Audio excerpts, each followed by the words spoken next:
Hi everyone, this is Kay here from Maths Gurus and welcome to this video. This video is part of the Ultimate Fractions course in which we'll take you through everything you need to know about fractions. First things first, make sure you've downloaded the drill sheet for this video. You'll find a link in the description below, so pause here and jump back once you've downloaded it. Great, let's get started.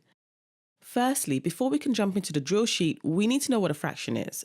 So we have whole numbers. That's nice and easy. Here we have two squares. One is bigger than the other, but we have two whole squares nonetheless. And here we have three circles. One is a different color from the others, but we have three whole circles nonetheless. But what do we do when we only have part of a circle, for example, or part of a square? How do we write that? That's where fractions come in. We use fractions when we have parts of something instead of the whole thing. You may already have seen some fractions like half or a quarter. Let's understand them a little bit more. Okay, so if we want half of something, we have to split it in two like this.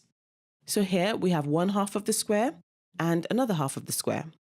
If we want a quarter of something, we have to split it into four like this. Can you start to see the pattern?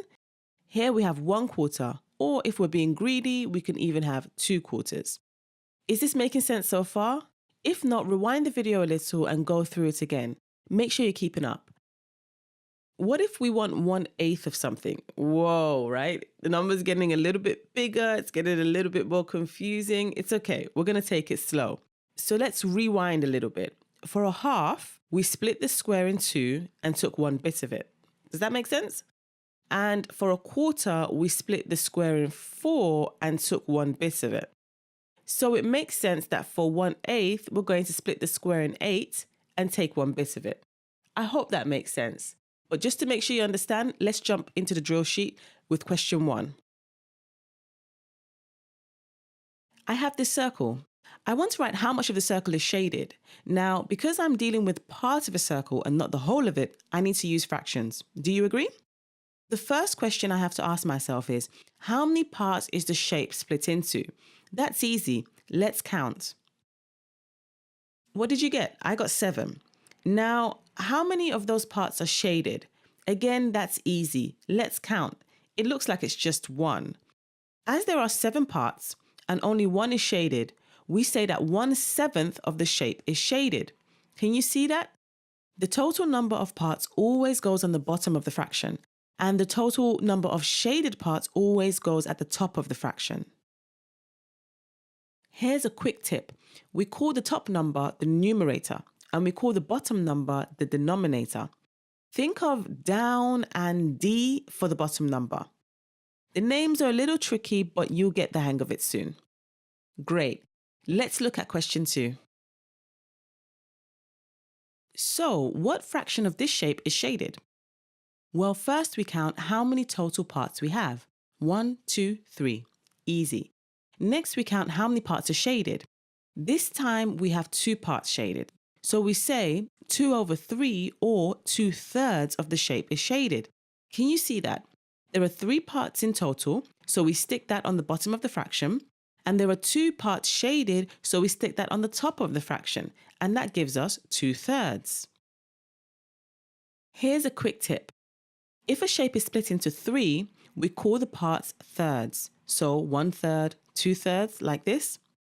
If something is split into 4, we call the parts quarters. So 1/4, 2/4, 3/4. Above that, we talk about fifths and sixths and sevenths and so on. I hope you're keeping up. Let's head to question 3. Let's jump straight into it and count the total number of parts we have.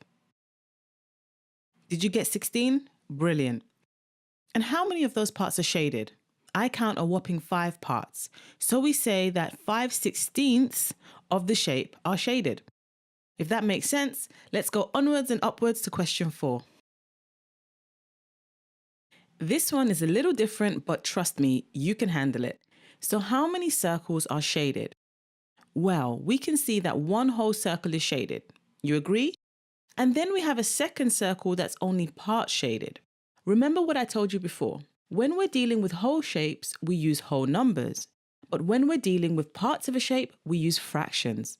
And that's what we're going to do here. So what fraction of the second shape is shaded? You should be a pro at this by now. Let's count the total number of parts we have. I count 5. And how many of those parts are shaded? I count 3. So we can say that 3/5 of the second shape are shaded. Does that make sense? So what about the total? Well, as I said, we have one whole shape, so we use a whole number, that's 1. Then we have one shape that's only partly shaded, and we've just worked out that 3/5 of the shape are shaded. So we can see that we have one circle and 3/5 of a circle shaded, so we say we have 1 and 3/5. Let me give you a quick tip.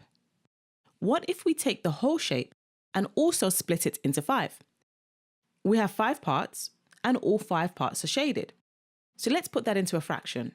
5 is going to go on the bottom, and 5 is going to go on the top. So we say 5/5 are shaded.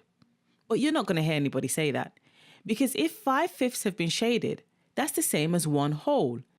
It's exactly the same if the shape was split into 3. If all 3 parts were shaded, we'd say 3/3 are shaded, but that's the same as one whole. And what about quarters? If all 4 quarters are shaded, we say 4/4 are shaded, but that's the same as one whole. So keep that in mind. If you see a fraction where both the numerator, that's the top number, and the denominator, that's the bottom number, are shaded, then that means you have one whole. You'll need this information a little bit later, so keep it in mind. Time to hop to the final question of this drill set. So in this question, we're going to put everything together. How many circles are shaded? Straight away, we can see that we have 2 whole circles shaded. That's pretty straightforward. So we can use a whole number for that. Let's take a look at the 3rd circle.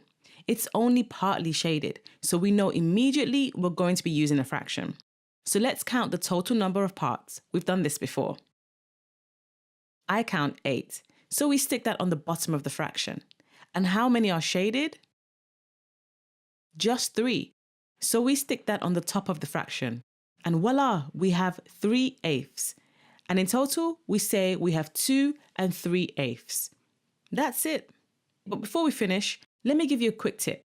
When we have a number that is a mixture of whole numbers and fractions, we call these mixed numbers. There's a lot you can do with mixed numbers, and we're going to cover all of that a little bit later. We've covered a lot in this video. Now you should understand what fractions are and be comfortable with writing them. But before we let you go, what does this all mean? So you've learned all this stuff about fractions, but what does this mean in real life? Well, let's have a look. When someone says that the footballer ran 3/4 the length of the pitch, you know he ran this far, right? You take the pitch, you split it into 4 because you're talking about quarters, and you know he only ran 3 parts along. So that's 3/4. And when someone says that they ate 1/5 of a cake, you know that she ate this much, because you take the cake, you split it into 5 like this, and you know she only ate 1 part. And when they say that they used 3/8 of a bucket of paint, you know that they used this much. So you take the bucket of paint, you split it into 8, and you know they only used 3 parts. So that's it for this video. I hope you check out the other drill sets in the Ultimate Fractions course, but also some of the other drill sets that we're going to be producing over the next few weeks. I'm Kay, and it's been my pleasure. Until next time, stay positive.